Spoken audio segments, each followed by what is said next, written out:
एक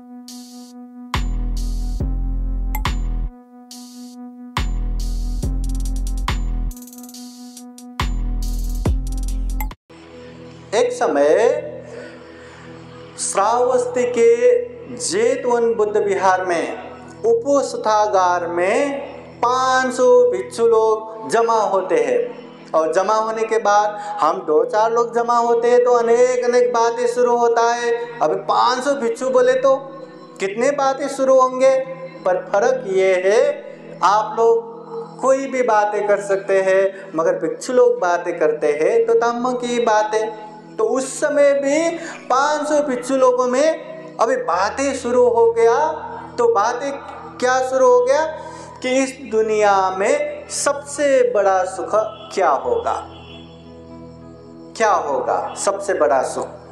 तो कोई भिक्षु लोग कहने लगे सबसे बड़ा सुख तो राजा होने में है। राजा हुआ तो सारा देश अपना, हाँ वो कुछ भी कर सकता है, कितना मौज मजा भोग विलास, सबसे बड़ा तो राजा है, इसलिए राजा होने में ही सुख है। और कोई भिक्षु कहने लगा नहीं, राजा होने में भी बहुत सारे परेशानियां हैं।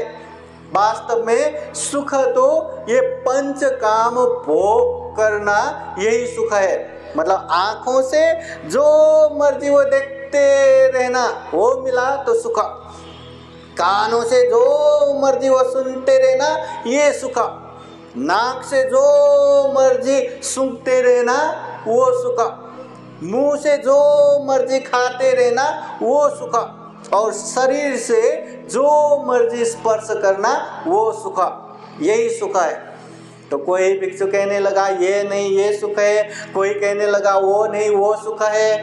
तो ऐसे समय में वहाँ महाकारुणिक तथागत बुद्ध आते हैं। सब लोग तथागत बुद्ध को वंदना करके बैठते हैं। उस समय तथागत बुद्ध भिक्षुओं से प्रश्न करते हैं कि हे भिक्षुओं, आप लोगों में क्या बातें चल रहे थे।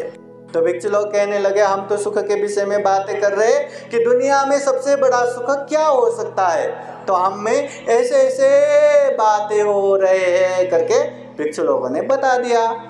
फिर तथागत बुद्ध कहते हैं ये जितने भी सुख की बातें कर रहे हैं ना, ये क्षणिक सुख की बातें हैं, पंचकाम भोग युक्त राग द्वेष मोह से मुक्त नहीं है, इसलिए इसको वास्तविक सुख नहीं कहते। वास्तविक सुख तो ये है कहते हुए तथागत बुद्ध पाली गाथा द्वारा इस तरह कहते हैं सुखो बुद्धानं उपादो सुखा सदम्म देशना सुखा संगस्स सामग्गे समगानं तपो सुखो।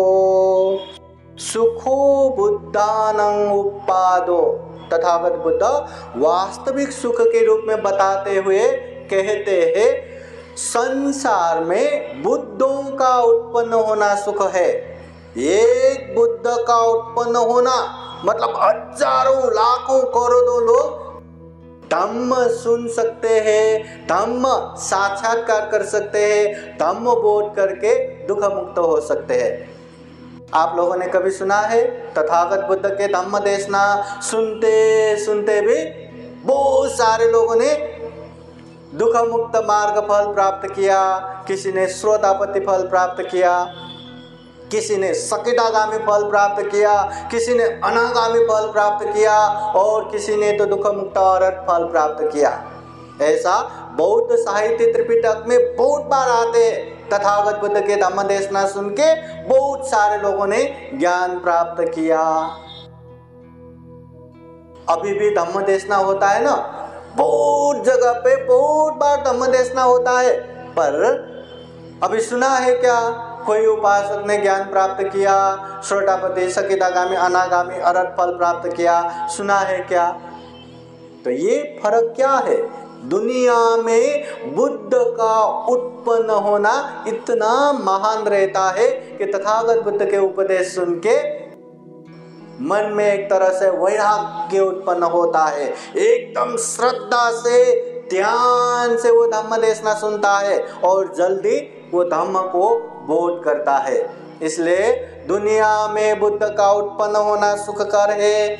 सुखा सद्धम्म देशना, सही धम्म सुनना, ये भी सुखकर है। दुनिया में धम्म के नाम पे इतने सारे धम्म फैला हुआ है, इतने सारे धम्म फैला हुआ है। तथागत बुद्ध त्रिपिटक के सुत्त पिटक के पहला ग्रंथ दीघ निकाय और इसमें भी पहला सूत्र ब्रह्मजाल सूत्र में कहते हैं, जिस तरह छोटे से एक तालाब है और तालाब में खूब सारा मछलियां पाल के रखा है और कुछ समय बाद वो इंसान ने एक जाल वहां पे फेंका और वो जाल जितने तालाब है उतने तालाब में पूरा बैठता है और उसमें छोटा छोटा ही छेद है कि मछली वहां से मुक्त नहीं हो सकता। अगर इस तरह से वो तालाब में जाल फेंकेंगे तो जितने मछलियां है उसमें फंसेगा कि नहीं? अवश्य भावी फंसेगा। तथागत बुद्ध कहते इसी तरह ब्रह्म जाल रूपी, दृष्टि जाल रूपी ऐसे जाल जंजाल पूरे दुनिया में फैला हुआ है। धम्म के नाम पे अधम्म फैला हुआ है। और पता है जो सही धम्म नहीं रहता ना, ऐसे धम्म में हम जितना मेहनत करेंगे, जितना परिश्रम करेंगे, उतना अकुशल हो जाता है, पाप हो जाता है। और सही धम्म मिला तो जितना हम मेहनत करेंगे, जितना हम परिश्रम करेंगे, उतना कुशल कर्म पुण्य हो जाता है। इसलिए दुनिया में सही धम्म मिलना ये भी बहुत सुखकर है। फिर तथागत बुद्ध कहते हैं सुखा संगस्स सामग्री, संग का एकजुट होना ये भी सुखकर है। संग, एकता, हम उपासक उपासिका लोग एकजुट हुआ तो ऐसे कार्यक्रम कितना कर सकते हैं, कितना कर सकते हैं। बड़े बड़े तथागत बुद्ध के धम्म का सेंटर, बाबा साहब के जो क्रांति का सेंटर, विहार तो कितना बना सकते हैं, कितना बना सकते हैं। अगर ये एकजुट नहीं रहा तो ऐसे कार्यक्रम साल में तो क्या कभी भी नहीं कर पाएंगे। इसलिए ये एकजुट होना जरूरी है, चाहे उपासकों का हो, उपासिकाओं का हो, भिक्षुओं का हो, भिक्षुनियों का हो। जितना एकजुट रहेंगे उतना ज्यादा बड़ा बड़ा कार्यक्रम कर सकते हैं। इसलिए ये भी सुखकर है। फिर तथागत बुद्ध कहते हैं समग्रानं तपो सुखो, समग्र में सब मिलके तप करना या ध्यान साधना करना या धम्म का पालन करना ये भी बहुत ही सुखकर है। इसलिए दुनिया में ये सुखकर है कहते हुए तथागत बुद्ध ये धम्म देशना देते हैं। इसलिए बाकी सुख जितने भी रहता है ना, किसी के पास रहने के लिए कुछ भी नहीं तो वो सोचता है मेरे पास एक झोपड़ी भी हुआ ना, अरे बाप रे कितना सुख मिलेगा। गर्म में गर्म नहीं होगा, ठंडी में ज़्यादा ठंडी नहीं होगा, कम से कम मैं सुरक्षित रह पाऊंगा। एक झोपड़पट्टी मिल जाए, मिल भी गया ना, कहाँ सुख, थोड़ी देर के लिए। फिर वो सोचेगा इसमें तो फिर भी गर्म हो रहा है, बारिश में पानी टपक रहा है, कम से कम एक पक्का घर चाहिए। पक्की घर मिल गया तो सोचेगा पक्की घर से क्या, एक फ्लैट चाहिए, एक बंगलो चाहिए, वो भी मिल गया तो एक महल चाहिए, वो भी मिल गया, दरबार चाहिए, वो भी मिल गया। तो ऐसे तो कितने कितने चाहिए, ये डिजाइन का चाहिए, वो डिजाइन का चाहिए, ऐसा चाहिए, वैसा चाहिए। ये मानवीय इच्छा आकांक्षा कभी परिपूर्ण नहीं होता। एक इच्छा परिपूर्ण हुआ वहाँ 10 और इच्छा उत्पन्न होता है, 100 और इच्छा उत्पन्न होता है। इसलिए तथागत बुद्ध दुख आर्य सत्य में अनेक दुख की व्याख्या करते करते ये भी कहते हैं यम्पि इच्छं न लभते तम्पि दुखं, जो हम इच्छा करते वो पूरा नहीं होना ये भी दुख है। सारा इच्छा कहाँ पूरा होता है? चाहे सामान्य इंसान हो, चाहे राजा महाराजा हो, चाहे दरिद्र गरीब हो, चाहे अनेक अनेक धनवान हो, सबका सभी इच्छा कभी पूरा नहीं होता। एक इच्छा पूरा हुआ, अनेक अनेक और इच्छा आता है। इसलिए ये जितने भी भौतिक रूप से परिपूर्ण होना, ये क्षणिक सुख देता है, स्थायी रूप से ये सुख नहीं देता।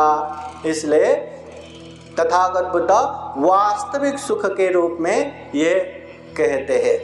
फिर तथागत बुद्ध उच्च महान सुख कैसे मिलता है, सामान्य लोगों को भी समझ में आए, अभ्यास कर पाए, उस तरह से उपदेश देते हैं। तो तथागत बुद्ध कहते हैं, पुण्यं चे पुरिसो कैरा कैरा थे तं पुनः पुनः तम्मि छन्दं कैराथ सुखो पुण्य शौचयो। सुखो पुण्य शौचयो, उच्च प्रकार के महान सुख मिलता है। कैसे मिलता है? बुद्ध कहते हैं, पुण्यं चे पुरिसो कैरा, इंसान को पुण्य करना चाहिए। पुण्य बोले तो धम्म, धम्म बोले तो कुशल कर्म, कुशल कर्म बोले तो ये शरीर से अच्छा करना, ये वाणी से अच्छा बोलना, ये मन से अच्छा सोचना, ये कुशल कर्म है। तो ऐसा पुण्य इंसानों को करना चाहिए। कैरा थे तंग पुनः पुनः, एक बार किया बस हो गया करके नहीं बैठना, बार बार बारंबार करना चाहिए। जिस तरह हम खाना खाते हैं ना, तो एक बार खा लिया बस हो गया करके नहीं बैठते। आज खाया तो कल खाना पड़ेगा, सुबह खाया तो दोपहर शाम को खाना पड़ेगा। उसी तरह पुण्य भी बार बार बारंबार करना चाहिए। फिर तथागत बुद्ध कहते हैं, तम्मि छन्दं कैराथ, ये पुण्य करने से क्या मिलेगा? हर व्यक्ति कोई न कोई काम करता है तो उसे कुछ न कुछ मिलता ही है। कोई काम करता है तो पैसा मिलता है, हाँ, वो ऑफिस करता है तो सैलरी मिलता है, बिजनेस करता है तो अनेक धन संपत्ति आर्जन करता है। हर व्यक्ति कुछ न कुछ करता है तो कुछ न कुछ मिलता है। तो ये पुण्य करने से हमें क्या मिल सकता है? फिर तथागत बुद्ध कहते हैं, सुखो पुण्य शौचयो, उच्च प्रकार के सुख मिलते हैं। जो पुण्य करता है उसको उच्च प्रकार के सुख मिलता है। तो तथागत बुद्ध ने जो भी जितना भी उपदेश दिए वो व्यवहारिक रूप से उपदेश दिया। ऐसा नहीं कि तथागत बुद्ध ने उपदेश दिया, कुछ समझा, बहुत सारे नहीं समझा, अरे तथागत बुद्ध तो इतना अच्छा इतना गंभीर उपदेश देते, वाह वाह वाह वाह करके साधु साधु बोलने वाला ये उपदेश नहीं है।